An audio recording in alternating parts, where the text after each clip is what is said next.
Alors, sans plus tarder, nous allons ouvrir la parole de Dieu et nous allons lire.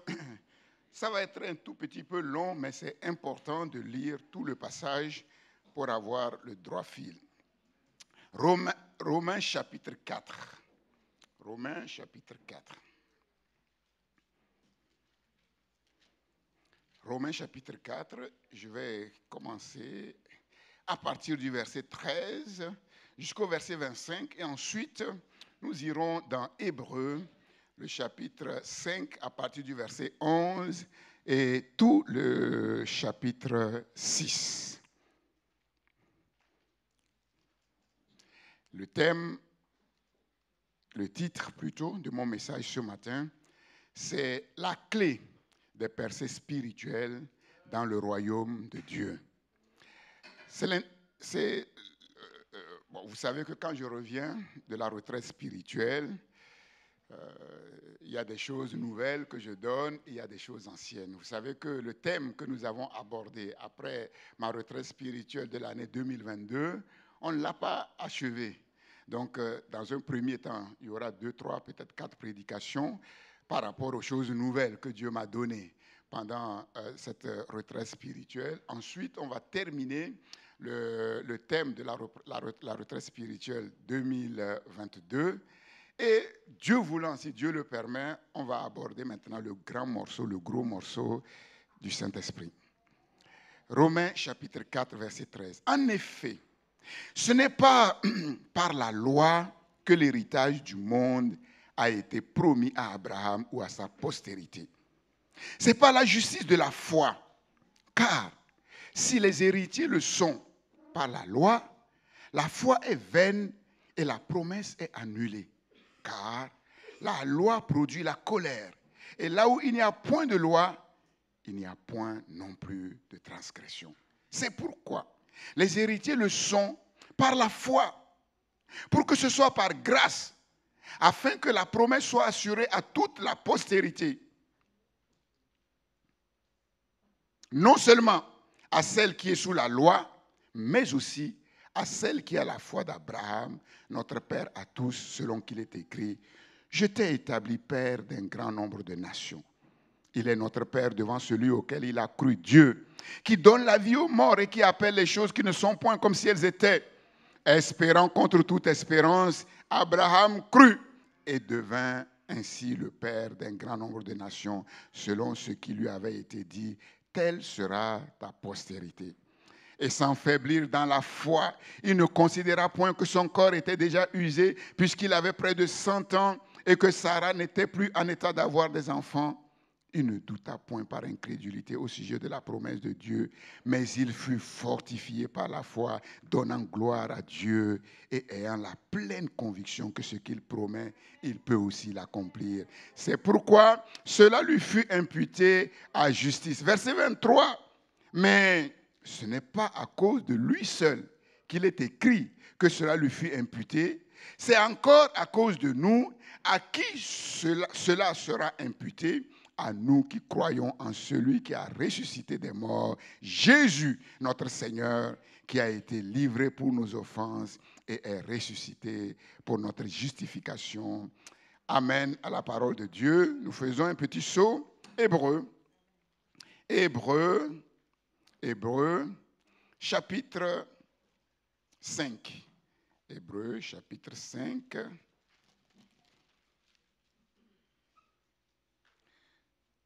Verset 11.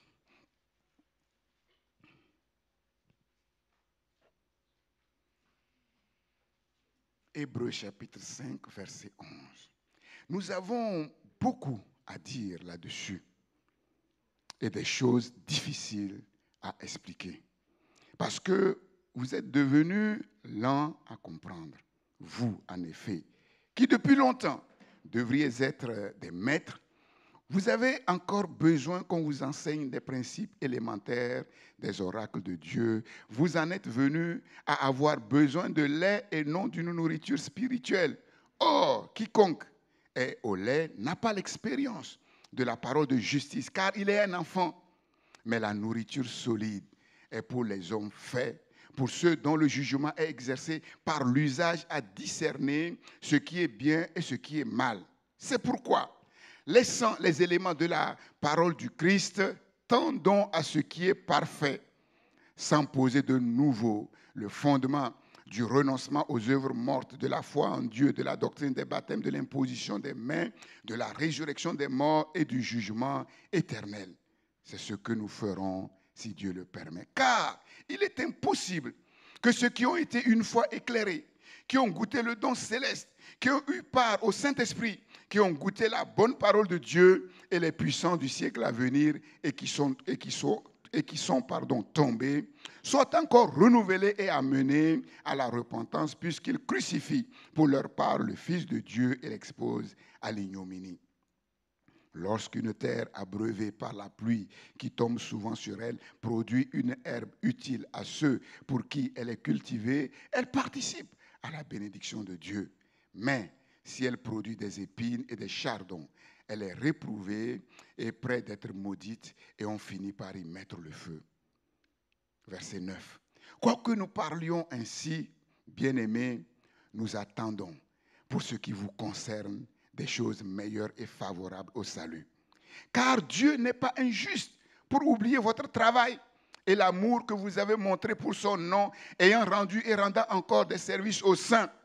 Nous désirons que chacun de vous montre le même zèle pour conserver jusqu'à la fin une pleine espérance.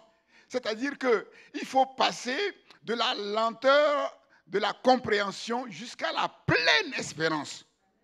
En sorte que vous ne vous relâchiez point et que vous imitiez ceux qui, par la foi et la persévérance, héritent des promesses. Lorsque Dieu fit la promesse à Abraham, ne pouvant jurer par un plus grand que lui, il jura par lui-même et dit, certainement, je te bénirai et je multiplierai ta postérité. Et c'est ainsi qu'Abraham, ayant persévéré, obtint ce qui lui avait été promis. Or, les hommes jurent par celui qui est plus grand qu'eux. Et le serment est une garantie qui met fin à tous leurs différends. C'est pourquoi Dieu, voulant montrer avec plus d'évidence aux héritiers de la promesse l'immuabilité de sa résolution, intervint par un serment, afin que, par deux choses immuables, dans lesquelles il est impossible que Dieu mente, nous trouvions un puissant encouragement. Nous dont le seul refuge a été de saisir l'espérance qui nous était proposée. Cette espérance, nous la possédons comme une ancre de l'âme, sûre, solide. Elle pénètre au-delà du voile. Là où Jésus est entré pour nous comme précurseur, ayant été fait souverain sacrificateur pour toujours, selon l'ordre de Melchizedek. Amen. Amen, amen, amen. On va décoller. Vous avez dit que vous voulez décoller avec moi. Et on va atterrir où? Si vous avez bien suivi le message, on doit atterrir quelque part. Non. Non. Non, non, non. Je vais relire. Cette espérance, nous la possédons comme une ancre de l'âme, sûre, solide. Elle pénètre au-delà du voile. Au-delà du voile, c'est où? Elle pénètre où? Non. Dans le lieu très saint. C'est-à-dire que nous allons atterrir devant le grand roi qui est assis sur son grand trône. Alléluia. Alléluia. Vous avez la foi pour ça? Vous avez la foi pour ça? Bon, alors préparez-vous. Attachez les ceintures. Je donnerai le signal au moment opportun. La clé des percées spirituelles dans le royaume de Dieu. La clé des percées spirituelles, c'est cette clé que je vais vous donner ce matin. C'est cette clé que Dieu m'a donnée. Tout ce message, ce n'est que de la révélation, du début jusqu'à la fin. J'ai regardé dans aucun livre, j'ai regardé aucun commentaire. Donc là, c'est sérieux. En partant d'ici, quelque chose doit obligatoirement changer en profondeur dans ton cœur, dans ton âme et dans ton esprit. Il faut que dans ta vie, il y ait un avant 19 février 2023 et un après 19 février 2023. Sinon, ce message-là, il faut que tu dormes avec lui, que tu te réveilles avec lui, que tu manges avec lui, que tu sortes avec lui, que tu ailles travailler avec lui, jusqu'à ce que tu puisses l'assimiler afin que cette clé-là, elle soit la tienne.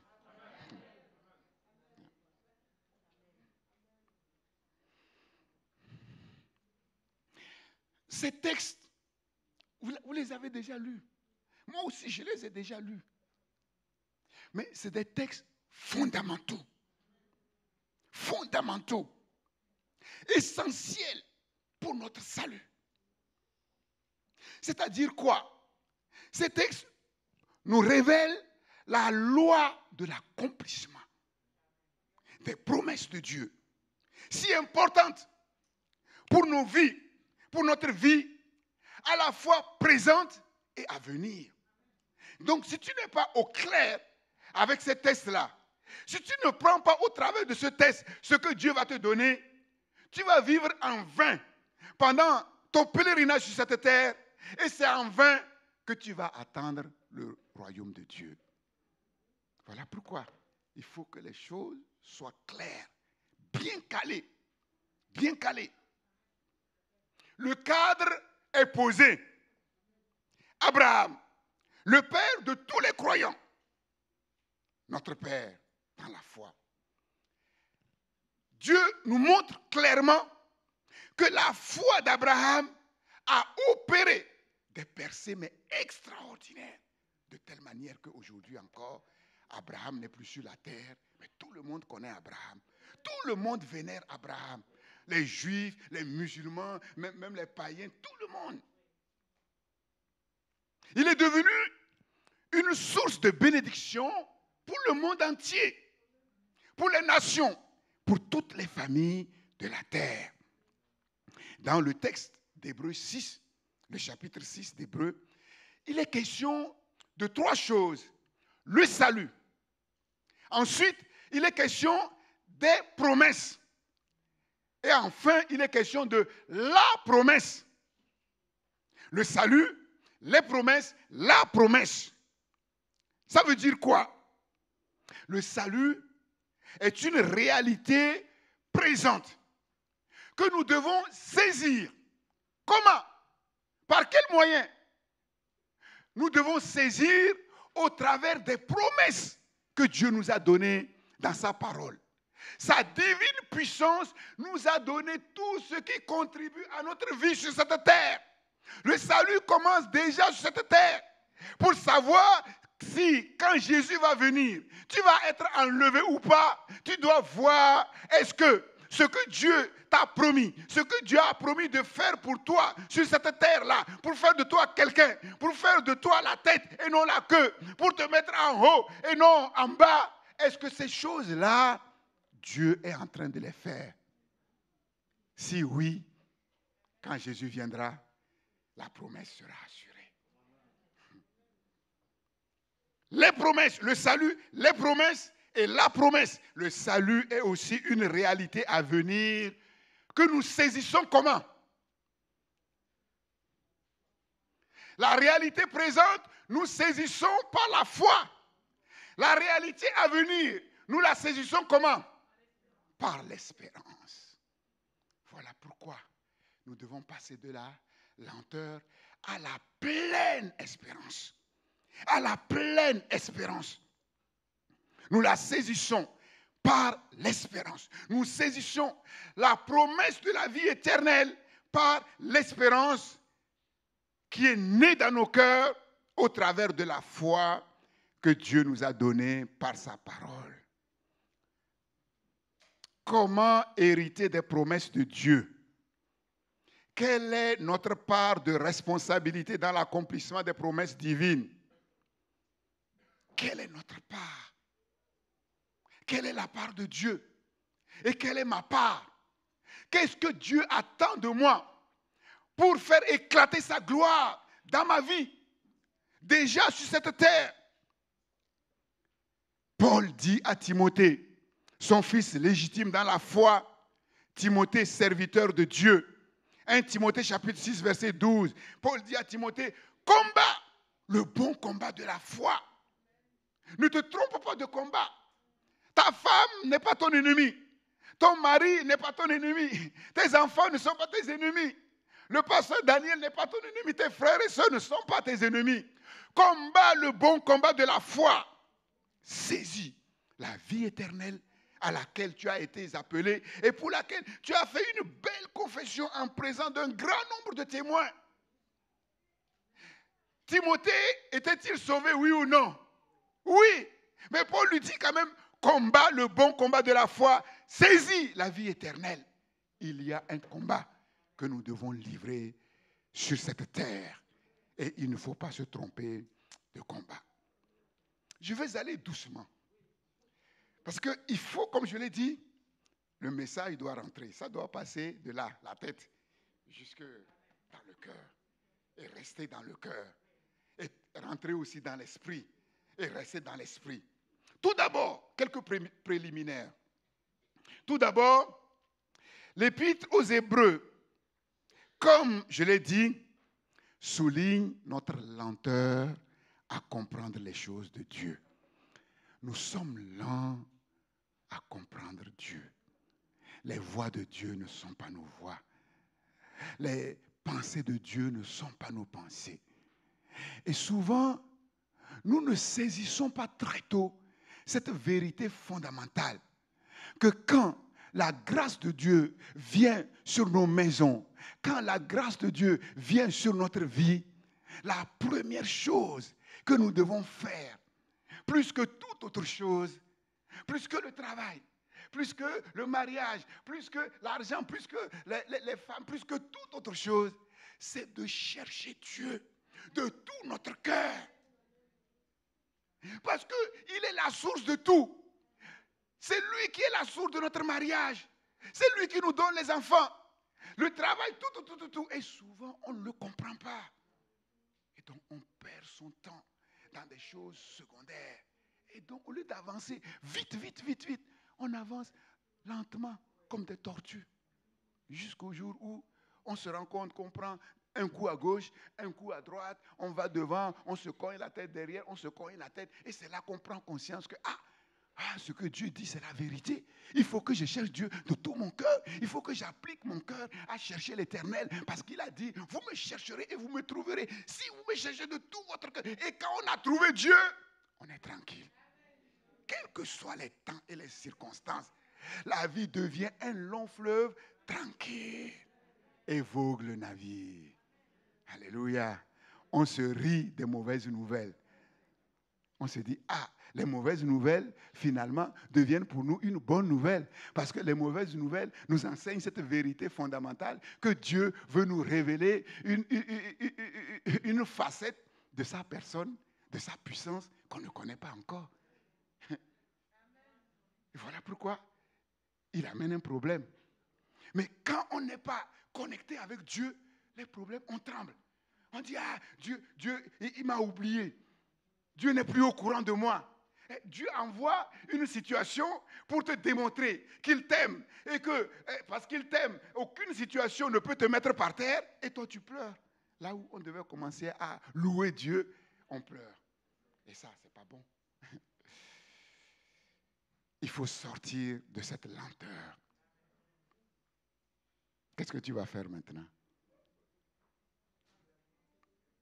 Quand Dieu fait une promesse, son accomplissement est conditionné. Conditionné par quoi? C'est une question. Par la foi. La promesse doit trouver chez l'homme, chez la femme, le jeune homme, la jeune fille. Cette promesse doit trouver chez nous une qualité de foi qui libère la puissance de Dieu qui fait le miracle, qui fait le prodige. La parole de Dieu n'opère pas au hasard ni de manière aléatoire. Ce n'est pas kiff-kiff, non. La parole de Dieu opère selon un processus de foi très précis que nous devons absolument comprendre, que nous devons manifester au risque de croire en vain, au risque de proclamer en vain, au risque d'espérer en vain. Et ce n'est pas ce que Dieu veut pour nous ce matin. Dieu n'est pas injuste pour oublier votre travail, notre amour pour Dieu. Tout ce que nous faisons pour Dieu, Dieu le voit. Tout est comptabilisé. Même ce que les autres ne voient pas, ce que nous faisons dans le secret de notre cœur, ce que nous faisons dans le secret de nos maisons, que les hommes ne voient pas, Dieu le voit. Et tout est soigneusement noté. C'est écrit dans des livres. Pourquoi? Pourquoi? Pour votre récompense. Dieu est fidèle. Et certainement, il nous récompense pour toutes les œuvres que nous faisons. Pour notre amour pour lui, pour notre amour pour les saints, pour notre amour pour notre prochain. Dieu nous récompense certainement d'une manière ou d'une autre. D'une manière ou d'une autre. Mais Dieu attend de nous quelque chose d'autre pour opérer le miracle qui accomplit ses promesses. Ça n'a rien à voir. Une chose, c'est de servir ton Dieu de tout ton cœur à Christ pour les nations. Et une autre chose, c'est de s'emparer des promesses que Dieu t'a faites. C'est autre chose. Ce n'est pas parce que je suis fidèle dans les dîmes, les offrandes, je suis fidèle automatiquement. Non! Dieu attend quelque chose. Et c'est cette chose-là que je veux te donner ce matin de la part de Dieu par le Saint-Esprit. Tous les croyants, tous les enfants de Dieu sont tous concernés par ce processus. Depuis Abraham, le pionnier de la foi, notre Père en la foi, tous sont concernés. Parce que Dieu a posé un cadre. Il a établi un modèle efficace pour tous depuis Abraham. Depuis Abraham. Et dans ces préliminaires, laisse-moi te dire cette vérité. Dans le royaume de Dieu, il n'y a pas de place pour les tièdes. Il n'y a pas de place pour les timides. Il n'y a pas de place pour les indécis. Il n'y a pas de place pour les femmelettes. C'est quoi une femmelette? En fait, on a l'impression que le mot femmelette, c'est un mot argotique. Non, non, non, non, non. Femmelette, ça veut dire quoi? Ça veut dire quelque chose de précis. Les femmelettes, ce sont les hommes faibles. Faibles, sans force, sans énergie. Sans force, sans énergie. Fleck, il est là comme ça. Quand il se lève pour marcher, au lieu de marcher comme... Non, ça, il ne faut pas. Il ne faut pas. Comme tu es rentré ici, là. Si tu n'es pas rentré comme ça, tu vas te sortir comme ça. Bon, je vais me mettre à la porte à la fin. Je veux voir comment vous allez. Est-ce que tu bombes ton torse? Est-ce que tu as de l'assurance? Ou bien tu... Non. Ce sont les violents dans la foi qui s'emparent des promesses de Dieu, qui font des percées spirituelles. Ce sont les violents dans la foi, effectivement, qui font des exploits qui permettent l'expansion du royaume de Dieu. Et vous comprenez qu'il faut montrer du zèle. Il faut montrer du zèle afin de conserver jusqu'à la fin une pleine espérance. Jamais se relâcher, jamais baisser les bras, jamais se décourager. Mais toujours porter les regards sur ceux qui ont été les modèles de la foi. Ils sont une nuée imiter ceux qui, par la foi et la persévérance, héritent des promesses. Et qui sont-ils? Ces champions des accomplissements divins. Qui sont-ils? Ces champions des exploits divins que nous devons imiter. D'abord, Abraham. Comme je l'ai dit, le modèle, le pionnier, et tous ceux qui ont marché sur les traces d'Abraham. C'est ainsi qu'Abraham, ayant persévéré, obtint ce qui lui a été promis. Abraham a obtenu ce que Dieu lui a promis. Vous savez, qu'est-ce que Dieu a promis à Abraham? Deux choses. C'est lesquelles? Une postérité Comment? Comme les étoiles du ciel, comme le sable devant la mer, sur la plage, comme les étoiles que personne ne peut compter. Et la deuxième promesse, c'est quoi? Héritage du monde. Le monde entier. Héritier du monde. Ça veut dire quoi? Le monde et ses richesses comme propriété privée d'Abraham. Je ne sais pas si vous imaginez. Hein? Donc nous comprenons que ça vaut la peine de mettre sa foi en Dieu. Et celui qui met sa foi en Dieu et qui est sérieux dans cette foi-là, à la fin de sa vie sur cette terre, quand il fait le bilan, c'est extraordinaire. Dieu a appelé Abraham à devenir un centre de redistribution des richesses pour les nations. Une source de bénédiction pour toutes les familles de la terre. L'héritage du monde a été promis à Abraham, mais aussi à sa postérité.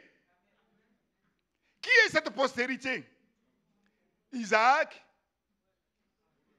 Jacob, Israël, Joseph, Moïse. Qui est cette postérité? Bien sûr, Israël, mais pas seulement Israël, mais la Bible dit nous aussi. Nous aussi. Nous qui aujourd'hui croyons au même Dieu en qui Abraham a cru il y a des milliers d'années, il y a des millénaires. Ce n'est pas à cause d'Abraham seul qu'il est écrit que cela lui fut imputé, c'est encore à cause de nous. À qui cela sera imputé? À nous qui croyons en celui qui a ressuscité des morts, Jésus notre Seigneur, qui a été livré pour nos offenses et est ressuscité pour notre justification. Amen. Nous, à CPN, qui croyons au même Dieu qu'Abraham, nous sommes tous qualifiés à nous asseoir sur la même table qu'Abraham. Tous qualifiés à nous asseoir sur la même table que Papa Abraham. Alléluia. Comme Abraham, Dieu nous a retirés de la poussière. Quand la Bible dit que l'homme est lent à croire, ce n'est pas cette génération. Abraham aussi a été lent à croire. Vous connaissez l'histoire d'Abraham. Les erreurs qu'il a faites, les tâtonnements qui ont été les leurs, ça n'a pas été comme ça.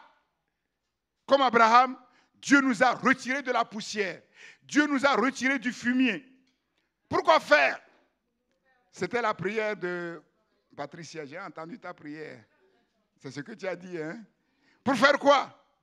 Pour nous faire asseoir avec les grands, avec les riches de son peuple.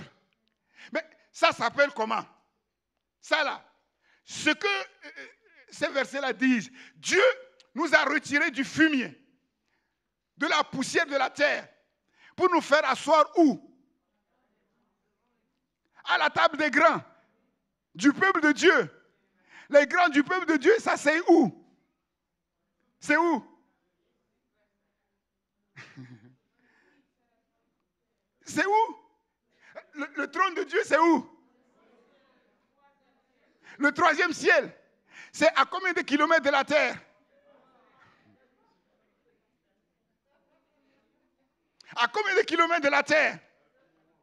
Vous avez dit que vous allez décoller avec moi, mais comme vous êtes là, je ne pense pas. Hein?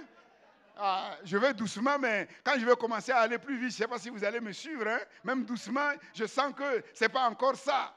Ce n'est pas encore ça. Vous n'êtes pas encore sur la même longueur d'onde. Parce que le voyage, il est long. Combien de kilomètres séparent la terre et le troisième ciel? Le ciel atmosphérique. Là, en avion, on peut y aller. Mais au-dessus au-dessus du ciel atmosphérique, qu'est-ce qu'il y a? Le troisième ciel. Comment il est qualifié? Infini. Infini. C'est-à-dire que la distance qui nous sépare de ce lieu-là jusqu'au deuxième ciel, on ne parle pas du troisième ciel. La distance entre les deux, elle est comment? Elle est infinie. Mais tu vas commencer quand? Et tu vas arriver quand? Avec quoi tu vas y aller? Maintenant, au-dessus de l'infini, il y a le troisième ciel. Alors, je vous repose la question. Ça s'appelle quoi exactement sur la terre, en termes humains? Prendre quelqu'un de la poussière pour le faire asseoir au-delà de l'infini, sur un trône infini, ça s'appelle comment sur la terre? C'est ça l'ascension fulgurante. Et en termes sportifs, ça s'appelle comment? La remontada extraordinaire. Remontada extraordinaire. Et quelle est la plus grande remontada des siècles? C'est quoi? La dernière plus grande remontada qui a secoué le monde. Barcelone PSG. Barcelone a pris combien de buts à Paris? 4-0. Les gens ont dit, ah, c'est fini. Non, c'est fini. 4-0. On leur a mis 4-0. Mais si on va chez eux, ben, il suffit déjà même pour qu'ils mettent 4-0. En tout cas, nous, on leur a mis 4-0. Comment ils vont faire? Ils n'ont même pas pu mettre un but. Bon, s'ils commencent à mettre des buts, nous, on va mettre simplement un but. Si on met un but, ça veut dire qu'eux, il faut qu'ils mettent 6 buts. Oh, les gens ont dit, non, vous pouvez dormir. Il n'y a rien. À Barcelone, ils ont mis un but. Ah, on dit, oh non, c'est pas grave. 2 buts. Ah, les gens ont commencé à se regarder. 3 buts. Ah, mais c'est sérieux. Et Cavani a dit, non, non, non. Cavani met un but. Ah, le coach s'est levé. Ils se sont embrassés. Ils ont dit, c'est terminé. Comment ils vont faire pour aligner 6 buts? On attend. 4 buts. Oh, il reste 10 minutes. On dit, non, mais en 10 minutes, c'est pas possible. On dit, il reste 5 minutes. 5 buts. Et il reste maintenant 1 minute. Puisqu'ils ont marqué le 6e but. Sergio Roberto. Dernier coup franc. Dernier coup franc. Sergio Roberto, un défenseur. Il sort d'où celui-là? Dernière seconde. Ouais, 6e but.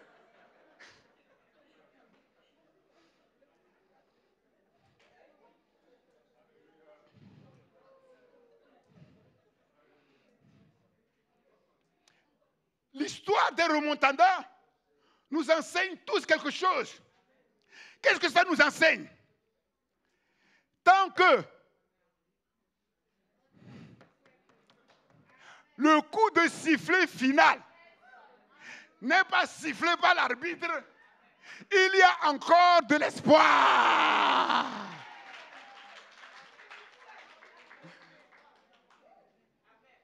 Il y a encore de l'espoir. Il y a toujours de l'espoir.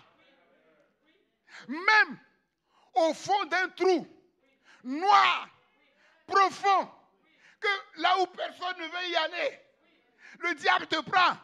Je ne sais pas comment il fait. Parce que tu as manqué de vigilance. Et il t'a eu. Il t'a mis dans son filet. Et il t'a jeté dans le trou noir.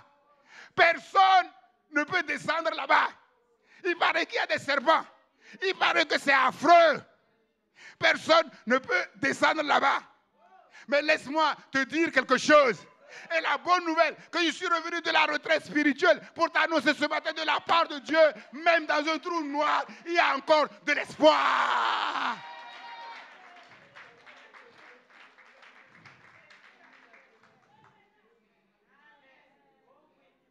Là, on est en train de parler des choses de la terre.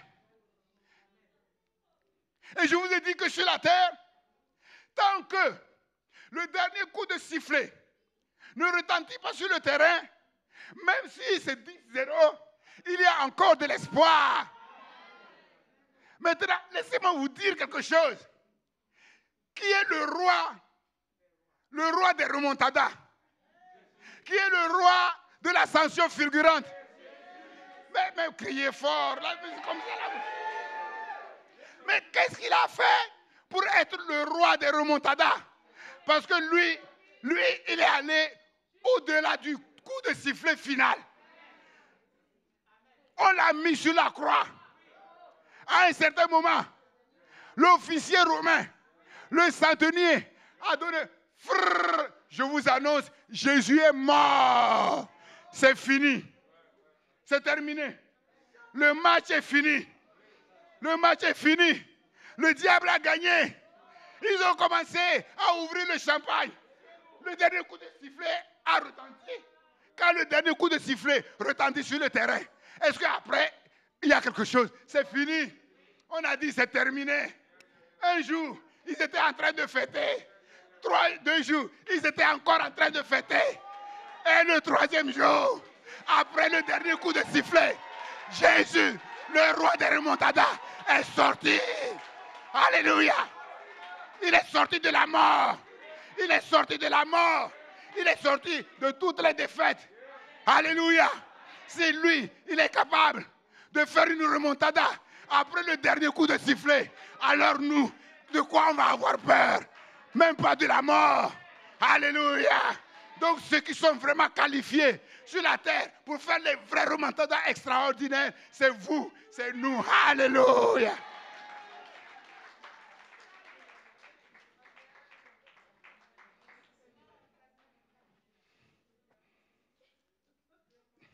Tu vois, tu as une double chance. La double chance que tu as, c'est que l'arbitre même n'a même pas sifflé le dernier coup de sifflet pour toi, puisque tu es encore en vie. Donc ce n'est même pas la peine de déranger le Seigneur Jésus pour aller te sortir de la mort. Non, c'est plus simple. Alléluia. Remontada assurée. Remontada assurée. Et c'est ce qu'on va voir. Hein? C'est écrit. C'est écrit. Dieu a tout assuré. Notre foi en Dieu nous qualifie pour hériter des richesses du monde, pour devenir un centre de redistribution des richesses pour les peuples des nations. Quels que soient les temps et les circonstances, quels que soient les problèmes, quelles que soient les difficultés, rien ne change à cela.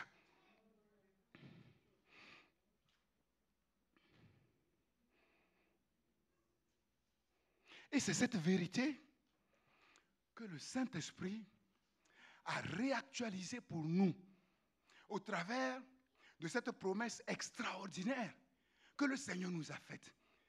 Quelles sont les promesses? Quelle est la promesse que Dieu nous a faite pour laquelle nous sommes en train de combattre? Rappelez-moi les termes de cette promesse que Dieu nous a faite pour lesquels on est en train de combattre. Dieu a dit quoi? Non, précisément, il faut être capable d'énoncer précisément, hein, mot pour mot, les termes de la promesse. Les termes de la promesse, c'est la grâce surabondante. Attention, quand Dieu parle, parfois, on croit qu'on a compris. Mais on ne s'arrête pas sur chaque mot, sur chaque expression pour voir qu'est-ce que... Là, Dieu ne nous dit pas simplement ma grâce. Déjà même, la grâce, sa grâce simplement nous suffit. Mais Dieu dit la grâce surabondante. Parce que Dieu sait que pour que nous puissions entrer dans la dimension d'Abraham, il nous faut plus qu'une simple grâce pour hériter du monde, pour hériter des richesses du monde. Dieu dit la grâce surabondante. Et ensuite, la providence, comment? On parle de remontada extraordinaire, hein, exceptionnelle. Donc, tout ça, là, ne croyez pas que je parle en vain. Tout se tient. Pour ceux qui ont l'intelligence pour comprendre, tout se tient. Dieu ne dit pas ma provision. Dieu est le Dieu de providence. Il dit ma providence exceptionnelle. Exceptionnelle. Et ensuite, la provision, comment? Exponentielle. Dieu a dit à Abraham, compte les étoiles. Il ne peut pas compter. Compte le sable de la mer. Il ne peut pas. C'est ça exponentiel. Donc, tout se tient. Et il faut que nous puissions le comprendre. et comprenant la grandeur, l'extraordinaire, la noblesse, la majesté des choses que Dieu veut nous donner, alors nous nous prédisposons à Dieu en disant, Seigneur, mais qui je suis? Qui je suis pour que tu me parles de ces choses extraordinaires? Mais si tu me parles de ces choses extraordinaires, alors que je ne suis rien, ça veut dire que, oui, devant toi, je suis quelque chose. Alors je me lève pour être ce que tu veux que je sois. Mais c'est ça. Mais si tu ne comprends pas ça, tu vas continuer à vivre comme un homme normal, comme un homme naturel, comme une femme. Non. Non. C'est pour des gens exceptionnels. Et tu es une femme exceptionnelle. Tu es un homme exceptionnel. Là, je ne suis pas en train de vous flatter. C'est une vérité spirituelle. Nous allons le voir. Nous allons le voir.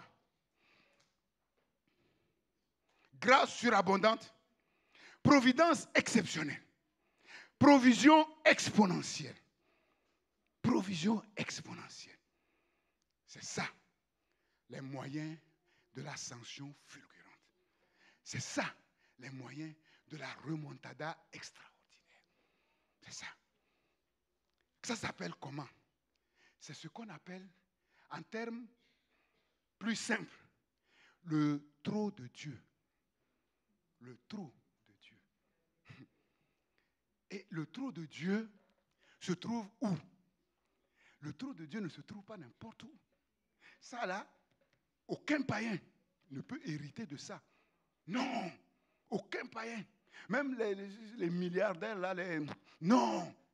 C'est une petite goutte de bénédiction que Dieu leur a donné, une petite goutte de sagesse. Et avec ça, ça leur suffit pour inventer des choses, pour faire. Mais jamais ils ne peuvent entrer dans cette dimension. Le trône de Dieu, c'est pour ceux qui sont dans la nouvelle alliance.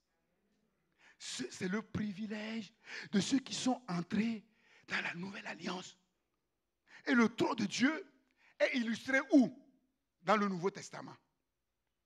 Il y a un endroit où le trône de Dieu est illustré. Où? De manière surprenante. Bon, je vais vous aider. Le dernier livre des évangiles. Non, le dernier livre des évangiles. C'est dans les évangiles. C'est Jean. Et le trône de Dieu, on le voit où? Non. Le miracle, signe de Dieu aux noces de Cana. Aux noces de Cana. Ce qui frappe le lecteur en lisant ce miracle dans l'évangile de Jean, c'est l'exagération. C'est la disproportion. La disproportion et l'exagération, non pas seulement quantitative, mais qualitative. Mais ça, on ne le trouve pas sur la terre. Nulle part. Nulle part. L'exagération, la disproportion, à la fois quantitative et qualitative. Il n'y avait plus de vin. Et il y avait 6 jarres, contenant chacun 2 ou 3 mesures d'eau. Une mesure d'eau fait à peu près 35 litres. Donc 2 ou 3 mesures d'eau, ça fait une jarre pouvait contenir entre 70 à peu près et 100 litres. Une jarre. Une jarre. Et donc, au total, les 6 jarres pouvaient contenir entre 420 et 600 litres. Maintenant, si on veut maintenant les rapporter en termes de bouteilles de vin, 75 centilitres, donc ça fait que on a rempli entre 560 et 800 bouteilles de vin de qualité supérieure, meilleure. Maintenant, si on actualise actuellement le meilleur vin sur la terre, ça s'appelle comment?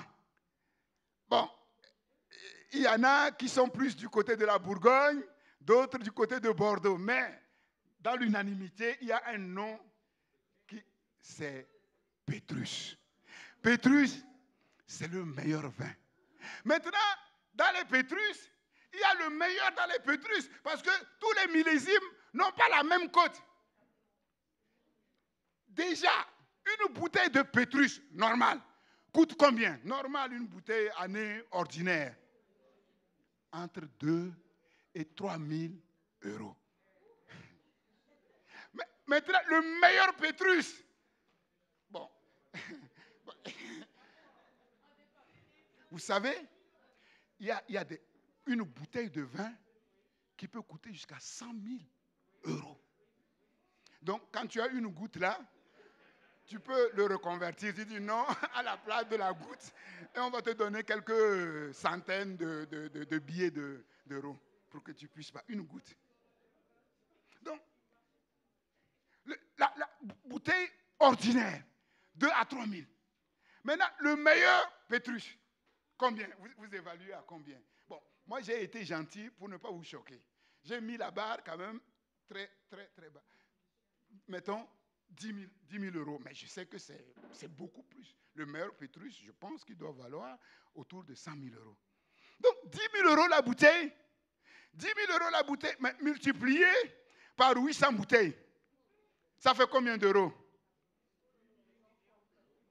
8 millions d'euros claqués à la fin d'une fête. 8 millions. 8 millions d'euros. L'exagération. L'exagération, la disproportion. Mais pourquoi cela? Nous savons que Jésus n'est pas pour le gaspillage. Quand il a multiplié le pain, les morceaux de pain, est-ce qu'il a dit non, jetez parce qu'au ciel il y a... Non, non, il a dit mettez-les dans les paniers. Et on a rempli combien? On a rempli 12 paniers. Mais pourquoi? Pourquoi? Est-ce que c'est pour montrer que moi c'est Jésus? Ce n'est pas sa manière de faire. Jésus n'est pas venu pour montrer qu'il est puissant, il est ceci. D'ailleurs, quand on lui demandait de faire les miracles, on dit, mais si tu es vraiment ce que tu dis que tu es, descends de la croix. Simplement, descends simplement de la croix. Ça nous suffit, on va t'élever. Mais est-ce qu'il est descendu de la croix? Non. Il n'est pas venu pour amuser la galerie. Mais pourquoi? Pourquoi? Pourquoi une telle exagération?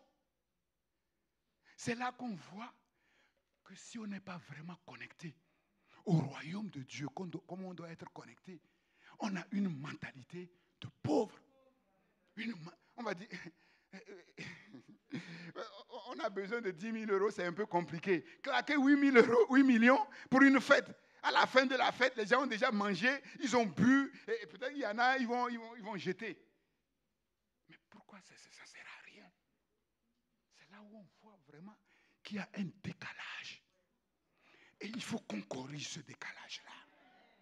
Si on ne corrige pas ce décalage, mais on montre qu'on n'est pas bien positionné. Et si on n'est pas bien positionné, on ne peut pas représenter le royaume de Dieu comme il faut. On ne peut pas. On ne peut pas. La mentalité de pauvre, il n'y en a pas dans le royaume de Dieu. Que le pauvre dise, je suis riche. Que le faible dise, je suis... C'est ça. Si cette mentalité ne vient pas, c'est impossible. Tu n'iras nulle part. Dieu va te bénir pour représenter qui? Les pauvres? Dieu est pauvre. Dieu va te bénir pour représenter les faibles. Ton Dieu, il est faible. Non. C'est ça le problème. Donc, quelque chose doit changer dans ta mentalité, dans tes pensées. Seigneur, moi, je veux simplement une maison. La maison que je veux, même 500 000, mais c'est déjà. Tu me donnes 200 000. Et tu ne me donnes pas, et tu claques 8 millions pour la fin d'une fête comme ça, là. Seigneur, mais je ne comprends pas. Et après, tu dis que tu m'aimes. Mais je ne comprends pas. Ah, c'est ta mentalité. C'est ta mentalité. Le Seigneur n'a rien à voir là-dedans. La manière dont tu vis, la manière dont tu penses, tu ne le représentes pas. Et s'il ne te sort pas de là, et s'il te bénit, comment tu vas le représenter dans le monde? Impossible. Quel témoignage tu vas apporter au monde? C'est impossible. C'est ça. Les noces de Cana sont l'image de la nouvelle alliance. Et qu'est-ce qui caractérise la nouvelle alliance? C'est la supériorité. En fait, quand pour décrire la nouvelle alliance, on est obligé d'utiliser des termes superlatifs. La supériorité, l'excellence, le meilleur, la perfection, en quantité, mais en qualité. Vous savez, dans le monde, la quantité ne rime jamais avec la qualité. Tout ce qui est qualité exceptionnelle, il n'y a pas beaucoup. Voilà pourquoi c'est très cher. Par exemple, les Maybach, on n'en fabrique pas dans des usines comme ça. C'est confectionné, mais ça coûte très cher. Une voiture peut coûter jusqu'à 4 millions et il n'y en a pas 10 000. Il y a que, bon, je ne vais pas citer une marque pour qu'on ne me fasse pas des procès. Il y a que les petites voitures qu'on fabrique comme ça à l'appel. Mais ce qui est de qualité est rare. Toujours rare. Les perdent de grand prix. Ce qui est de qualité, mais seulement dans le royaume de Dieu, les choses sont différentes. Dans la nouvelle alliance, les choses sont différentes. Dans la nouvelle alliance, on conjugue la quantité et la qualité. Ça veut dire quoi? Dieu ne veut pas simplement que tu manges jusqu'à être rassasié. Si c'est attiéké que tu aimes là, c'est le meilleur attiéké qui va remplir ton ventre. C'est ça ce que Dieu veut. C'est pas manger, manger, manger. Non. Jésus dit, mais qu'est-ce que vous avez fait? Vous savez que je suis là. Il fallait me solliciter dès le début. Après, le maître de cérémonie, il dit, mais ce n'est pas possible. Tout homme sert d'abord le bon vin quand les gens sont un peu ivres là. Ils ne savent plus distinguer les choses. Alors on amène et ça passe. Ça passe. Mais toi, tu as gardé le bon, le meilleur à la fin. Alléluia. Nous, c'est ça. Le meilleur toujours à la fin. Oh, mais vous voulez décoller avec moi. Le meilleur toujours à la fin. Ah, vous avez tout faux. Vous avez tout faux. Le meilleur, ce n'est pas seulement à la fin. Le meilleur, c'est au début. Le meilleur, c'est au milieu. Le meilleur, c'est à la fin. Alléluia. Mais si le diable t'a piégé, et que tu n'as pas pu commencer par le meilleur, sache que la bonne nouvelle, le meilleur sera devant toi quand même. Bien-aimé, on peut l'illustrer concrètement, que ce soit dans les mariages. Ah oui, notre relation avec Dieu. Moi, je vois dans ma vie, plus les années avancent, mais avec Dieu, c'est bon. C'est bon. Dans le mariage avec ma femme, c'est pareil. Au début, on ne se connaît pas trop, on se chamaille un peu comme tous les couples. Mais plus on avance, moins on se chamaille, mieux on s'apprécie, mieux on se dit, ah, je commence à comprendre maintenant pourquoi c'est cette femme que Dieu m'a donnée. Pourquoi c'est cet homme. C'est toujours le meilleur. J'ai rencontré mes amis de l'école de commerce. J'ai rencontré mes amis de l'université. Quand je les ai vus, mais j'avais envie de pleurer. Ils sont fanés. Ils sont fatigués. Et quel témoignage ils rendent de moi. Mais toi, Daniel, on a l'impression que, mais tu brilles toujours. C'est ça. Mais c'est ça. Quand on dit que j'ai 64 ans, bientôt 65 ans, je dis, ah bon? Mais c'est ça. Alors, vous voulez que je lâche ce Dieu-là? Pour aller où? Pour aller m'attacher à quoi? Pour aller m'attacher à qui? C'est ça la nouvelle alliance. C'est ça la nouvelle alliance.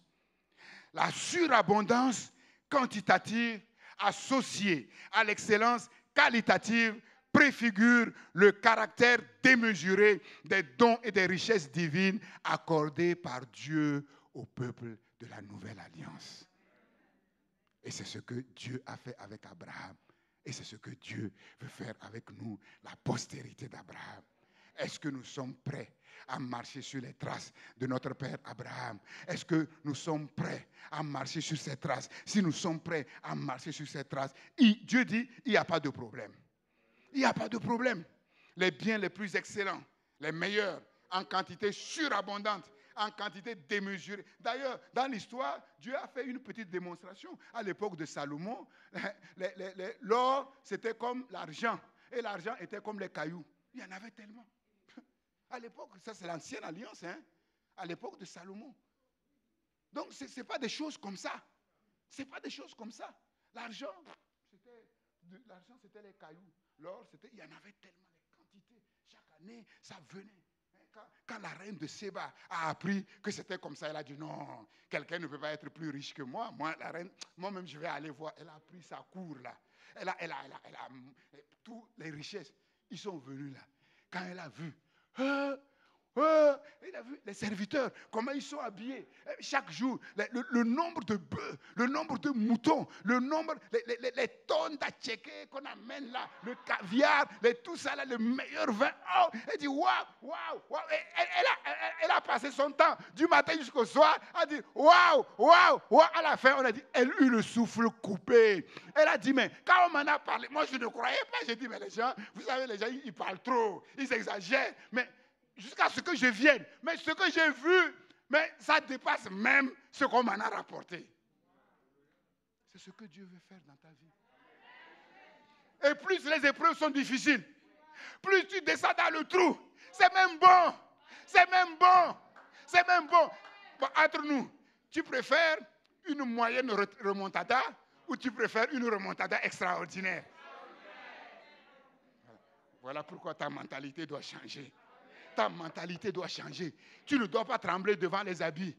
Tu ne dois pas trembler devant les meilleures choses. Tu ne dois pas trembler devant l'argent. Tu ne dois pas trembler devant les maisons. Non, non, non. Ce que Dieu a prévu pour toi, c'est ça que tu veux. Tu ne veux même pas laisser en Égypte même un cordon de moi. Ah non, non, non, non, non, non. Et quand tu es prêt, quand tu es prête à te lever comme ça, Dieu dit, me voici. Ah, il a compris quelque chose. On peut marcher ensemble. Là, on peut travailler ensemble. Il peut me comprendre. Sinon, mais tu ne comprendras pas. Tous les messages que je vais envoyer de la part du Seigneur, le pasteur Daniel, il exagère. Il exagère. Moi, je veux simplement un petit mari. Je pleure à la maison. Je n'arrive même pas à voir. Et puis, le pasteur me dit que Dieu peut me donner le plus bel des hommes, le plus beau des hommes. C'est l'homme qui va combler ton cœur. Mais il va le sortir où? Je regarde à droite, je regarde à gauche. Et là, tous les matins, je prends le métro. Je ne vois personne. Mais il va sortir. Il va sortir où? On va le voir. Le Dieu qui a fait les promesses là. Comment on peut le caractériser? On va le voir. Mais le temps passe là. Vous voulez décoller, hein? Vous voulez décoller? On va décoller. C'est ça. Donc, tout ce que je suis en train de vous dire là, c'est la signification de ce que Paul a dit à l'église de Corinthe en disant, vous pleurez, vous vous lamentez, vous avez des soucis, chaque jour vous êtes triste. Mais laissez-moi vous dire, mais vous vous trompez complètement. Mais moi, je vais vous dire quelque chose, c'est que en fait, vous ne savez pas. Mais moi, je vais vous dire, mais tout est à vous. Tout est à vous. Mais c'est ça. Tout est à vous. Et le fils aîné, qui pleurait, parce que tous les jours, il trime au soleil. Et le père ne fait rien pour lui donner même une petite chèvre pour faire michoui. Et puis, son fils là, qui a traîné avec les prostituées, qui l'a insulté devant tout le monde, il va manger l'argent avec les prostituées, après avoir sali notre nom, après t'avoir sali. Il t'a tué même avant ta mort pour prendre l'héritage. Et il revient maintenant, moi je ne comprends pas. Et c'est à cause de lui que tu dis qu'on va faire la fête. Tu sors le veau gras. Le père dit, oh, mais tu ne comprends pas. Change un peu ta mentalité. Non, ton frère était mort. Il est revenu à la vie. C'est normal qu'on soit content. Tu n'es pas content parce que ton frère est ressuscité. Mais laisse-moi te dire une chose, tu ne sais pas. Mais tu es toujours avec moi. Tu es toujours chez moi. Et tu sais que papa n'est ni pauvre, ni avare. C'est un Richard. Tu connais mon compte en banque, non? Si tu veux, je vais te le montrer. Les chiffres, tu peux mettre le chiffre que tu veux. Après, tu mets les 0, 0, 0. Il n'y a pas de problème. Mais tu es avec moi. Tout ce que j'ai est à toi. Waouh! Tout ce que j'ai est à toi. Mais comprenez, mais c'est ça. La grâce surabondante de Dieu qui découle de l'amour surabondant de Dieu. Amour à cause duquel Dieu a tout donné pour ton salut. Dieu a donné le meilleur pour ton salut. Il a donné son Fils unique qui a tout fait pour ton salut. Mais ça, si tu ne le comprends pas, mais Dieu ne peut rien faire. Dieu ne peut. Tu as beau pleurer comme le fils aîné. Tu as beau, pendant tout ce temps-là, le père le voyait. Hein? quand il sortait pour aller travailler, il rentrait, il était courbé en deux, mais le père, il le regardait. Il le regardait. Il dit, mais jusqu'à quand il va comprendre? Mais aujourd'hui, tu vas comprendre. Aujourd'hui, tu vas comprendre. Sortir de la lenteur, de la compréhension, sortir des pièges, de l'apparence des choses visibles. Il faut sortir de ces choses-là. Et là, tu vas voir ce que ton Dieu est capable de faire. Alléluia. Qu'est-ce qui me garantit que Dieu va accomplir ses promesses extraordinaires à ma faveur? Pasteur, j'aimerais que tu me donnes quand même, ce que tu dis là, c'est trop beau. C'est trop beau, mais j'aimerais que tu me donnes des preuves. Les preuves, il y en a plein. Il y en a plein. Premièrement, la nature de la promesse. C'est Dieu qui parle, hein? La nature de la promesse. Et quelle est cette promesse spéciale? On parle de providence spéciale. Quelle est cette promesse spéciale que Dieu m'a faite par rapport à ces choses spéciales pour me montrer qu'il va le faire? Et qu'est-ce que Dieu a fait de spécial? Quelle promesse Dieu a fait de spécial pour nous garantir cela? Le serment. Le serment. C'est quoi le serment? Dieu, en faisant cette promesse, il a juré. Dieu jure. C'est incroyable. Hein? Vous savez, parfois, bon, Dieu se met aussi à notre niveau, quoi, en fait. Est-ce que Dieu a besoin de jurer? Mais là, il a juré. Je le jure par moi-même, parole de l'Éternel, je te bénirai. Je le jure, je te bénirai. Je te bénirai. Toutes les nations de la terre seront bénies exactement, non pas en toi, non, par ta postérité. C'est-à-dire par qui? Nous. Dieu a juré. Dieu a juré. Mais regardez les termes que longtemps après, Dieu va utiliser dans Hébreu. Comme je dis, vous l'avez déjà lu ce texte, mais vous ne vous êtes pas arrêté. On va relire. Hébreu chapitre 6, verset 17. Écoutez, je lis pour vous, comme le temps avance. C'est pourquoi Dieu voulant montrer avec plus d'évidence, vous voyez, il a voulu faire quelque chose pour que nous puissions comprendre avec plus d'évidence. Que ce soit évident pour chacun. Donc, il faut que ce que je suis en train de te dire devienne évident pour toi. Il faut que ça devienne évident. Parce que Dieu a tout fait pour que ce soit comme ça. Pour que ce soit clair. Pour que ce soit limpide. Dieu, voulant montrer avec plus d'évidence à qui? Aux héritiers de la promesse. L'immuabilité. C'est quoi quelque chose qui est immuable? Qui ne peut pas changer. C'est-à-dire que Dieu va poser quelque chose. Dieu va se résoudre à faire quelque chose. Et cette chose pour laquelle Dieu va se résoudre, personne ne peut la changer. Ça va être immuable. Comme la loi des Perses et des Mèdes. Scellé. Scellé. Aux héritiers de la promesse. L'immuabilité de sa résolution intervint par un serment. Donc Dieu est obligé d'utiliser, on pourra dire, le moyen sur la terre de garantie le plus élevé. Il n'y a pas. Il n'y a pas. Sur la terre, pour que quelqu'un te garantisse quelque chose, la meilleure garantie qu'il peut te donner, c'est le serment. Il n'y a rien au-dessus du serment. Et c'est ça que Dieu a utilisé. Intervient par un serment, afin que, par deux choses immuables, immuables, par deux choses, quelles sont ces deux choses immuables? Deux choses immuables dans lesquelles il est impossible que Dieu mente. Dieu ne peut pas mentir. Déjà, on sait que Dieu n'est pas un homme pour mentir. Il est le Dieu de vérité. Sa parole est la vérité. Mais quand Dieu a regardé ça, non, ce n'est pas suffisant. Ce n'est pas suffisant parce qu'il y a encore quelques-uns de ces enfants qui doutent même que Dieu soit un Dieu de vérité. Parfois, ils ont l'impression que Dieu s'est trompé. Dieu, il ne sait pas vraiment ce qui leur fait plaisir.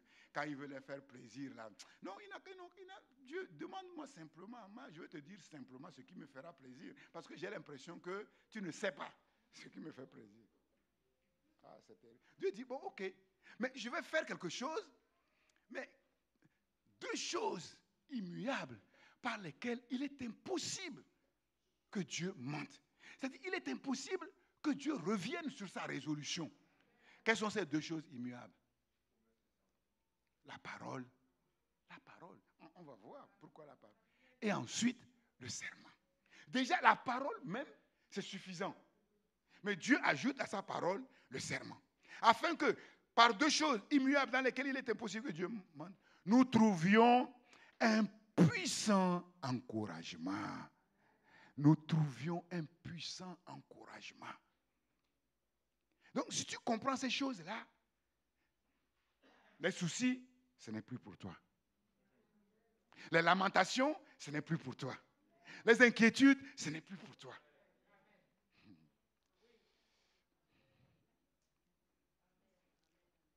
toute façon, peut-être vous allez remarquer que votre pasteur ne sera plus la même personne. Non, c'est fini. Tu peux inventer des histoires, envoyer une lettre anonyme pour me faire peur, pour m'annoncer des mauvaises nouvelles les plus lugubres. Bon, tu te fatigues. Quand je vais lire, quand j'ai fini de lire, je vais le déployer devant l'Éternel. Et puis je vais me lever, je vais commencer à chanter mes cantiques comme je le fais auparavant. Ah, non. Je vous le dis, hein, c'est une révélation. C'est une révélation que Dieu m'a donnée. Et j'ai vu, pendant toute cette retraite spirituelle, comment j'étais. Vous savez, si vous avez remarqué, Dieu nous amène de plus en plus loin, de plus en plus haut, jusqu'à ce que la révélation qui a commencé au matin, par le soleil qui s'est levé à 6 heures du matin. Ici, je ne sais même pas à quelle heure ça se réveille. Le soleil, on ne sait même pas, il se lève ou il se couche. Mais au Togo, on sait où il se lève. Et il ne trompe personne. Chaque fois, il se lève au même endroit. Et il va dormir au même endroit. La révélation que Dieu donne et donne au lever du matin, ça a commencé à monter. 9 heures. Le soleil commence à briller davantage. Midi, là, le zénith, là, Dieu est en train de nous amener plus haut, plus loin, en toute gloire. Là, c'est autre chose. Hein? C'est Abraham, le père des croyants. Les David, tout ça, ils respectent Abraham. Les Moïse, ils s'inclinent tous devant Abraham. C'est ça qui a fait d'Abraham ce que Abraham est. Donc, si tu arrives à ce niveau tu vas voir. Ton mari sera étonné. Ta femme sera étonnée. Tes enfants seront étonnés. Déjà, même quand tu vas commencer, la manière dont tu vas marcher là seulement, là, tu arrives à l'église là. Quand tu regardes ton frère, la manière dont tu le regardes, le sourire que tu lui envoies là, on sait qu'il y a quelque chose qui s'est passé. C'est très important, frères et sœurs. Parce que les enfants de Dieu se lamentent trop. Ils se plaignent trop. Pour un oui ou pour un non. Ils ne cherchent même pas à savoir derrière ce qui se passe. Qu'est-ce qu'il y a? Ils prennent tout à mal. Tout à mal. Sans chercher à savoir au-delà de l'apparence. Qu'est-ce qui se passe? Ils pleurent n'importe comment. Parfois, ils pleurent là où il ne faut pas pleurer. Et là où il faut pleurer, ils ne pleurent pas. Mais il faut que tout ça là, ça cesse. Il faut que tout ça, ça s'arrête. Voilà pourquoi Dieu nous donne cette parole. Le serment, c'est la promesse solennelle faite en invoquant un être sacré. C'est une promesse qui est particulièrement ferme. C'est la plus sûre, c'est la plus assurée. C'est ce qui me garantit que ce que Dieu a dit, du moins de son côté, il n'y aura aucun problème. Dieu va assurer. Deuxièmement, L'auteur de la promesse. L'auteur de la promesse. Une chose, c'est de jurer. Bon, je vous ai dit que normalement, quand on jure, vous savez, il y a des menteurs. Hein? Ah, sur le nom de ma mère, ils jurent n'importe comment. Non, sur le simple fait de jurer, il y en a, même tu entends leur juron, mais ça t'énerve. Parce que tu sais qu'il ne va même pas faire la moitié, même le tiers de ce qu'il dit qu'il va faire. Mais l'auteur de la promesse, qui peut se permettre de faire une telle promesse, non pas à une personne, non pas, mais à une multitude de personnes. Qui peut se permettre ça? Qui? Mais comment on peut le caractériser? Comment on peut le caractériser? Mais personne ne peut le caractériser. Et il est obligé lui-même de se caractériser. Et comment il s'est caractérisé? Il dit, si tu ne sais pas, peut-être que tu m'as connu d'une certaine manière, mais maintenant je veux que tu me connaisses d'une autre manière. Sache que le Dieu qui t'a fait la promesse, c'est le Dieu qui donne la vie aux morts, qui appelle les choses qui ne sont point comme si elles étaient. Et vous savez d'où sort ce texte? Psaume 33, verset 9. Dieu dit et la chose arrive. Il ordonne, c'est ce qu'on a chanté tout à l'heure. Il ordonne et elle existe. Waouh! Waouh! C'est comme ça qu'on peut caractériser ce Dieu-là. Donc maintenant, si on veut actualiser les choses, ça veut dire quoi? Dieu appelle les choses qui ne sont point comme si elles étaient. Il donne la vie aux morts. Et vous avez compris? C'est le Dieu qui fait la remontada après le dernier coup de sifflet de l'arbitre sur le terrain.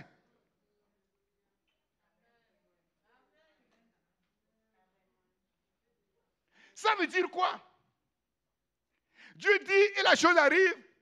Il ordonne et elle existe. Ça veut dire quoi? Par rapport à la promesse, Dieu est en train de te dire ce que je suis en train de te promettre. En vérité, je n'attends rien de toi. Tu ne peux rien faire pour m'aider.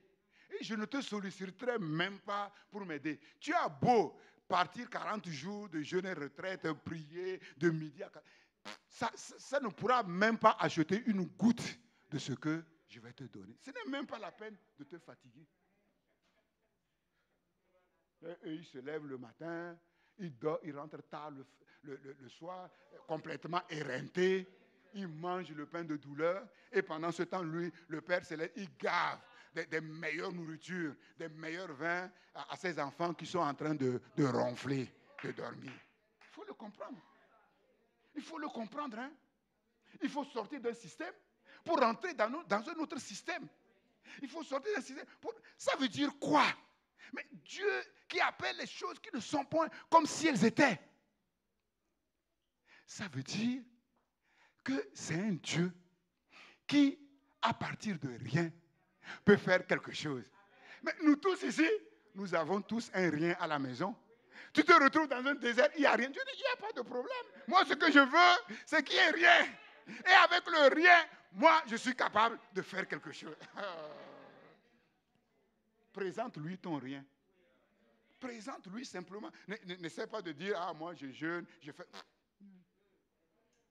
Avec le rien, il est capable de faire. Pourquoi? Par deux choses immuables, par lesquelles Dieu ne peut pas mentir. La parole et le serment. En quoi cette parole-là est immuable? Et que je peux me reposer entièrement sur cette parole pour voir Dieu accomplir ce qu'il a dit qu'il va faire. En quoi est-ce possible? Dans la parole de Dieu, laissez-moi vous dire, il y a tout l'univers. Je dis bien tout l'univers se trouve dans la parole de Dieu. L'univers et toutes ses richesses se trouvent dans la parole de Dieu. Avant que l'univers vienne, avant que tu sois conçu, avant qu'il y ait de l'argent, avant qu'il y ait de l'or, il n'y avait rien. Mais seulement sur ce rien-là, il y avait la parole de Dieu. Et la parole de Dieu se mouvait sur le chaos. La parole de Dieu se mouvait sur le rien. Jusqu'à ce que la parole sorte. Et quand la parole est sortie, le monde est venu. Et après, la parole est sortie. Les arbres sont venus. Et la Bible dit, dans chaque arbre, il y a la semence. Et c'est la parole. Mais quelqu'un va dire, mais comment ça se fait que moi je suis le fruit de la parole? Non, c'est maman et papa qui m'ont fait. Non! Avant que le premier être humain existe, qu'est-ce que Dieu a fait? Il n'a rien fait. Il a parlé. Et qu'est-ce qu'il a dit? Faisons l'homme à notre image et selon notre ressemblance. Et quand Dieu a dit ça, il y avait l'homme, il y avait la femme.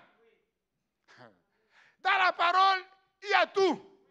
Dans la parole, il y a ton mari. Dans la parole, il y a ta femme. Dans la parole, il y a tes enfants. Dans la parole, il y a tes richesses. Dans la parole, il y a tes maisons, tes voyages. Il y a tout. Donc, qu'est-ce qu'il faut faire?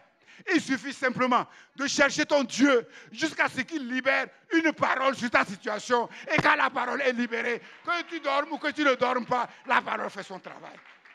C'est ça. La parole fait son travail. Et c'est là où on se trompe. On croit qu'il faut travailler. Bien sûr qu'il faut travailler. Même le travail que tu fais là. Tu fais le travail là avec la force que Dieu t'a donnée. C'est parce que Dieu t'a donné une force. Si la parole de Dieu sort, il dit enlevez cette force-là avec laquelle il va travailler, tu vas tomber. Tu vas tomber.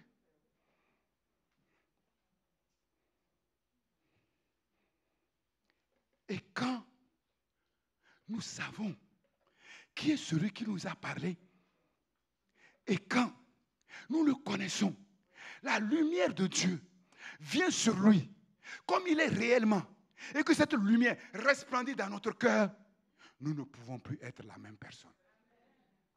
Nous ne pouvons plus être la même. Je vous assure, nous travaillerons peut-être moins avec plus d'efficacité. Oui, parce que malheureusement, parfois on croit qu'il faut courir à gauche, à droite. Il faut courir après plusieurs lièvres à la fois. Et on ne sait pas que quand on fait ça, on est en train de montrer, mais qu'on ne croit pas en Dieu. Et on ne compte que sur nos propres forces. Il faut tout essayer. Et on court, on va à gauche, à droite, on se fatigue. Et après, maintenant, on revient, Seigneur, éclaire-moi, montre-moi ce qui est juste, montre-moi ce qui est bon. Et quand Dieu te montre, mais bien évidemment, tu vas travailler moins, parce que tu n'es plus obligé de courir à gauche, à droite, mais tu vas te concentrer sur ce qui va t'être encore davantage efficace. Mais c'est ça.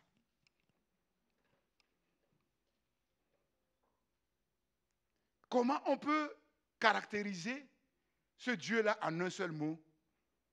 Dieu, en disant qu'il donne la vie aux morts, qu'il appelle les choses qui ne sont pas comme si elles étaient. Dieu est en train de dire simplement, je vais te dire une vérité, je suis le Dieu de l'impossible. C'est tout. Le Dieu de l'impossible. Oui, tu vois que ta capacité, il y a beaucoup d'impossibilités dans ta vie. Il dit, ok, c'est très bien. Le diagnostic est bon. Le diagnostic est bon. Donc, si tu vois que tu es incapable, que c'est impossible pour toi, mais c'est ok. Mais il ne faut pas t'arrêter là. Il faut mettre ta confiance en celui qui, lui, est le Dieu de l'impossible. Ne t'inquiète pas. Je suis le Dieu de l'impossible. Ce qui paraît difficile à tes yeux là, ce qui paraît insolvable à tes yeux là, mais pour moi, c'est zéro, c'est rien. C'est rien. Regarde l'univers là. L'univers, ça se trouve dans la parole. La mer se trouve dans la parole. Les poissons, tout se trouve dans la parole. Troisièmement, quel est le moyen qui me permet de saisir alors cette promesse? Maintenant, j'ai compris que du côté de Dieu, il n'y a pas de problème. La promesse est 1000 fois assurée.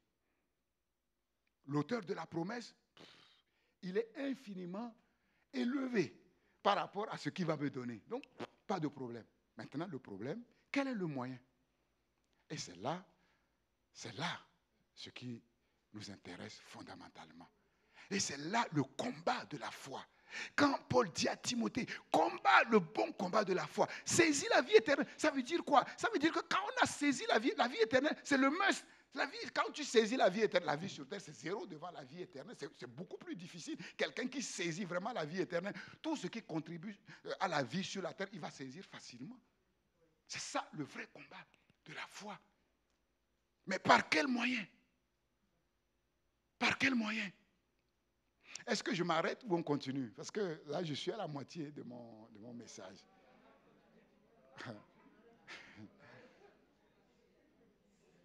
Ben, soyez précis, hein, parce qu'il ne faut pas être comme ça. Moi, ça ne me dérange pas. Hein. Moi, quand je suis dans la présence de Dieu, il n'y a plus rien qui compte. Hein. Voilà, ça, il n'y a plus rien qui compte. Même si je n'ai pas mangé, j'ai plus faim. J'ai plus soif, c'est la nourriture. J'ai une nourriture à manger qui n'est pas de cette terre. Qu'est-ce que je fais? Soyez honnête.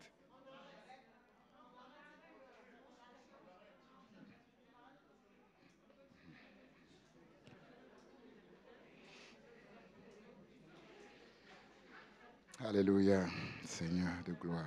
Parce que c'est vraiment là, hein, le nœud. Le véritable nœud se trouve là. La véritable clé se trouve là. Ce qui concerne Dieu, il n'y a pas de... Dieu est Dieu, hein, que tu le saches ou que tu ne le saches pas. Dieu est le Dieu de l'impossible. Sa parole a tout créé. Ça, il n'y a pas de... Maintenant, la question, qu'est-ce qui me garantit? Qu'est-ce qui me garantit que je peux, moi, maintenant, prendre ce que Dieu m'a donné? Ces choses-là que Dieu a faites dans la vie d'Abraham. Comment, moi aussi, est-ce qu'il y a une garantie? Par quel moyen? Est-ce que ce moyen-là peut être garanti pour moi? Mais c'est ça, le sommet de la révélation. Bon, je pense que c'est plus sage quand même d'arrêter parce que comme c'est le gros, si je commence et puis il y a la moitié qui dort, c'est pas bon. C'est pas bon. Bon, c'est tout ça là qui montre que on est là à comprendre. Hein? On ne comprend pas toujours comme Jacob a dit, je ne te laisserai aller sans que tu m'aies béni. Mais il ne faut pas non plus dire oui alors que, bon, ce n'est pas vraiment ça. Maintenant, je vous comprends et on va continuer le dimanche prochain. Alléluia. Ce qui est certain, c'est que Dieu qui nous a parlé, il n'est pas un homme pour mentir. Il ne peut pas mentir. Et la promesse qu'il nous a faite, il nous l'a faite vraiment avec serment.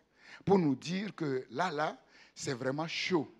Donc, ce que tu dois comprendre, et c'est ce que j'ai dit en début, il ne faut pas qu'à la fin de ce message-là, qu'il y ait encore un doute dans ton esprit. Parce que il y a certaines choses, une fois qu'on les a dépassées, après, c'est plus compliqué de revenir en arrière. Donc, comme je l'ai dit, après, il faut vraiment te bagarrer avec ce message. Hein.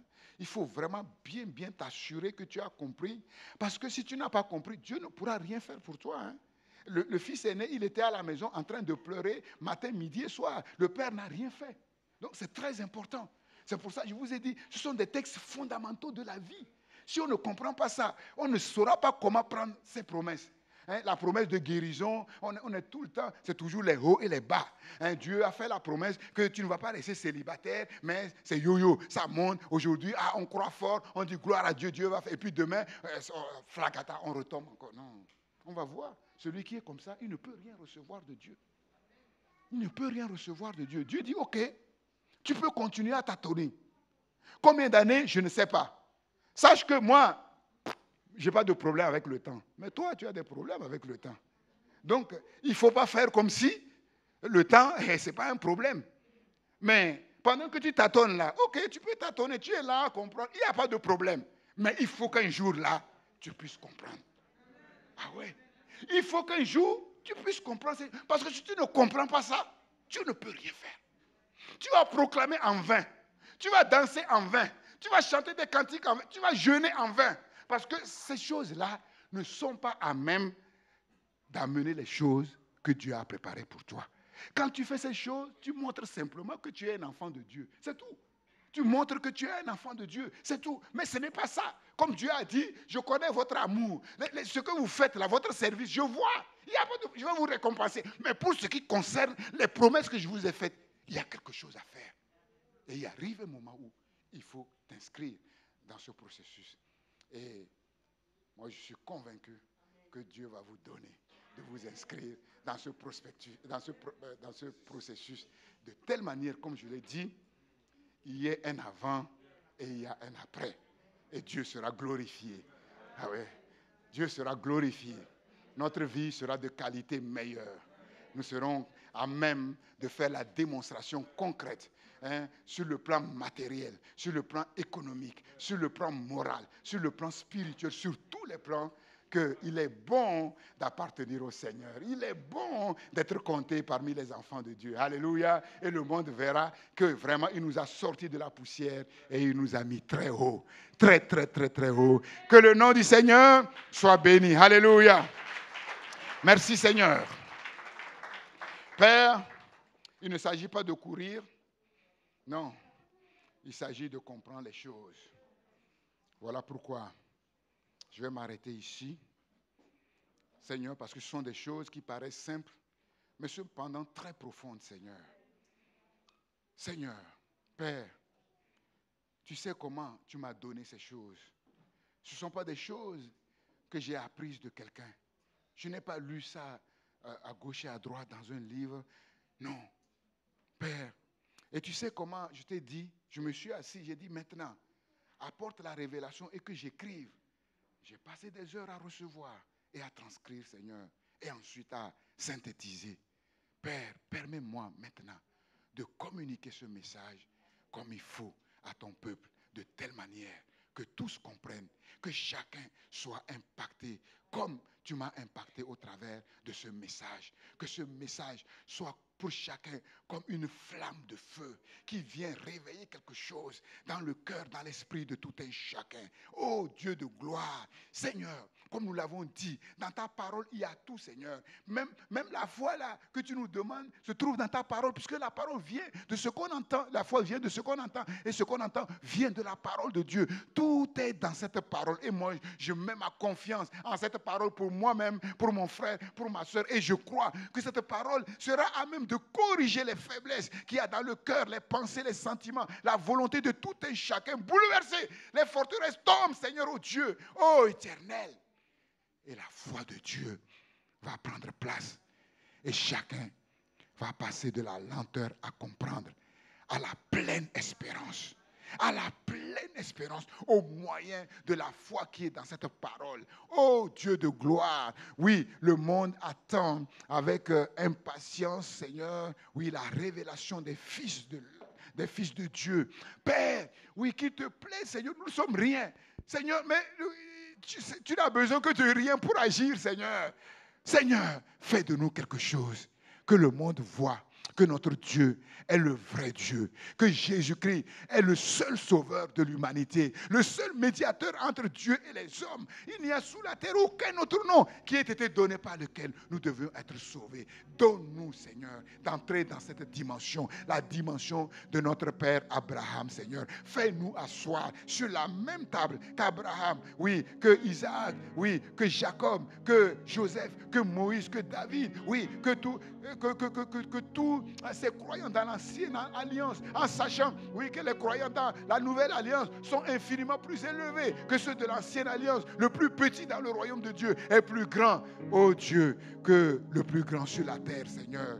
Père, c'est pour ces choses que nous voyons que ça vaut la peine de se donner à 100%, à 1000%. Parce que ces choses que tu nous dis, on ne peut les trouver nulle part ailleurs. Le diable ne peut même pas donner le millième de ce que toi tu vas donner, Seigneur. Le monde ne peut même pas donner le millième, Seigneur, oh Dieu. Et quand bien même que parfois les choses sont difficiles, ces choses difficiles, le désert par lequel tu nous fais passer, c'est le moyen pour nous enseigner, c'est le moyen pour nous éclairer, Seigneur, sur ce qui tu es véritablement. Et une fois que nous avons compris, ta gloire vient de manière extraordinaire. C'est ce que je demande, Seigneur, sur ton peuple. C'est ce que je demande sur ton peuple, Seigneur, oh Dieu. Et je crois que tu le fais parce que tu nous aimes, Seigneur. Tous ceux qui sont ici, Seigneur, ton regard d'amour se pose sur chacun, les petits comme les grands, Seigneur, oh Dieu. Et tu amènes le changement, Seigneur. Tu amènes le changement, Seigneur. Ta parole est libérée du haut de ton trône et elle accomplit son œuvre en profondeur dans tous les domaines au nom de Jésus-Christ. Merci, Seigneur, notre Dieu. Merci. Merci notre Dieu. Si quelqu'un a reçu quelque chose, qu'il donne une véritable main d'acclamation au roi des rois, au Seigneur des seigneurs. Nous, on n'est rien. Moi, je ne suis rien. Je ne suis qu'un faible instrument entre les mains de Dieu. Oui, c'est Dieu qui fait toutes choses et il utilise qui il veut. S'il veut même élever le dernier de la terre et il élève. S'il veut lever un clochard pour le mettre à la tête de la nation la plus riche, la plus puissante du monde, il n'y a pas de problème pour lui. C'est lui que nous devons acclamer. Alléluia. Car il est digne de louange. Il est digne de louange. Il est digne d'être élevé. À toi la gloire, Jésus, roi des rois. Toi, l'homme, oui, de la remontada la plus extraordinaire, le roi des ascensions fulgurantes, Seigneur, oh Dieu, tu as fait ce qu'aucun être humain n'a fait ni avant toi, ni après toi, Seigneur. Personne ne peut s'asseoir, oui, dans toutes les générations à ta table si tu l'admets, si tu lui pardonnes, Seigneur. Sois béni, notre Dieu. Amen, amen, amen, amen. Donc, maintenant que tout le message n'a pas encore été donné, je veux vraiment, dans la semaine, réécouter ce message. Voilà, pour être vraiment bien calé maintenant, pour aller véritablement plus loin. Parce que la clé même, c'est ce que je vais dire. La clé pour nous, c'est ce que je vais dire. J'ai parlé maintenant de Dieu, il n'y a pas de problème. Maintenant, c'est nous, il ne faut pas qu'il y ait de problème. Donc, préparez-vous. Voilà pourquoi demeurer dans la prière. La prière, ce n'est pas, non, c'est pour être en condition, c'est tout. C'est pour que notre esprit soit fortifié, qu'on soit libéré des pièges du monde visible, des pièges des raisonnements. Et après ce message, on va voir, dans le monde, il y a trop de pièges. Il y a vraiment trop de pièges. Le monde, il n'est pas comme ça. On a l'impression que le monde est tenu par quelque chose. Le monde est tenu par des puissances. Et ces puissances-là, je vais vous expliquer. Ces puissances-là ont été créées à l'origine. Et quand le monde est tombé, Dieu n'a pas enlevé ces puissances. Parce que si ces puissances sont enlevées, c'est l'anarchie sur la terre. Il n'y aura pas de vie. Et donc, malheureusement, ces puissances-là ne travaillent pas pour la gloire de Dieu, ne travaillent pas pour le bien de l'être humain, mais travaillent contre lui. Et c'est très important de comprendre. Donc, quand Jésus dit « sans moi, vous ne pouvez rien faire », c'est ce que ça veut dire. Nous ne voyons rien, nous ne comprenons rien. Tout est caché. Alléluia. Que Dieu vous prépare physiquement, moralement et spirituellement pour décoller avec moi.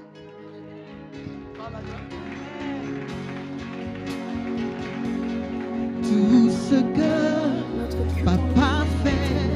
Merci à tous de nous avoir suivis. Vous pouvez nous suivre sur christpourlesnations.com. Nous vous souhaitons une excellente semaine. À dimanche prochain.